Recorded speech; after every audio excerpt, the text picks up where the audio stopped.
Hi, everybody. Welcome to RochesterFirst.com. I'm Chief Meteorologist Eric Schneidel. On a work week that is going to be the most wintry we have had up to this point. Cold air and some snowfall headed our way. Current temperatures in Rochester, we're down to the freezing mark right now. And I'm going to say this now.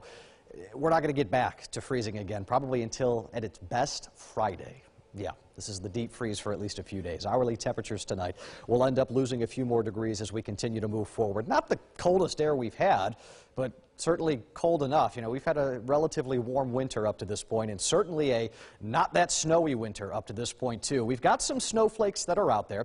Now that the numbers have dropped below freezing through most of the area, we're operating under the assumption that what you're looking at on radar is mainly snow. And we've got a few of these streamers of flurries coming in along the 104 corridor from Sodus toward Wolcott. Back off to the west on the north side of Rochester. These have kind of faded away, and this is the overall feel of the night. You're going to get maybe 5 minutes of flurries and then an hour where it's dry. We'll go in and out of this progressively as we go all the way into tomorrow morning. Wind flow with that west-northwest fetch, that'll get some streamers going through the night with those temperatures in the middle and upper 20s. Accumulations are not expected outside of a quick dusting out of this, so we do not anticipate any driving issues tonight or tomorrow morning. Here are the temperatures. We got highs in blue in Rochester. In pink are overnight lows. The only number that gets you above 32, the freezing mark, is Friday afternoon. And look at, we got two at least overnights, Tuesday night and then again Thursday night, where I think the Rochester area ends up sliding into the teens. That would be the coldest air of the season up to this stage.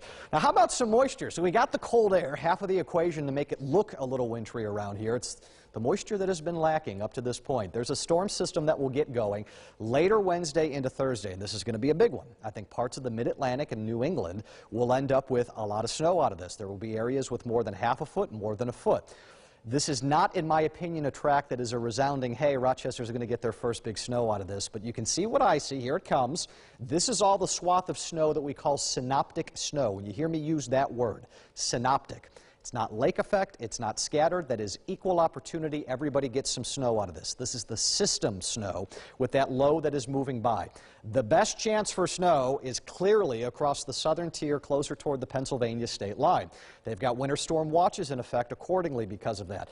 Does that snow shield get as far north as Rochester? It might. It's debatable. But if it does, it's mainly going to be the light stuff. We're just too far removed from the center of low pressure. And I'll show you where this thing ends up going.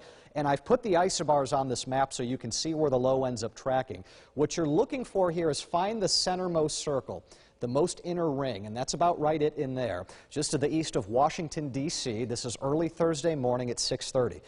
All the precip with this is usually more confined closer to where the low is. So if that's where our low is, I mean, we're a long way removed here in Rochester. I could see some big snows in places like Elmira or Binghamton. It will be a very close shave in places like New York City and Boston as well. But we're on the fringe of this, so this is going to be more of a glancing blow than any kind of a direct hit. That still gets us some snow Wednesday night into early Thursday, but not the kind that we're still lacking and waiting on here. We're still, I think, in this mode of trying to just get one of these lows to track the right way to give us our first shovelable or our first plowable snow. And right now that does not look like it's going to happen with this particular system. We're back up into the 40s by the weekend.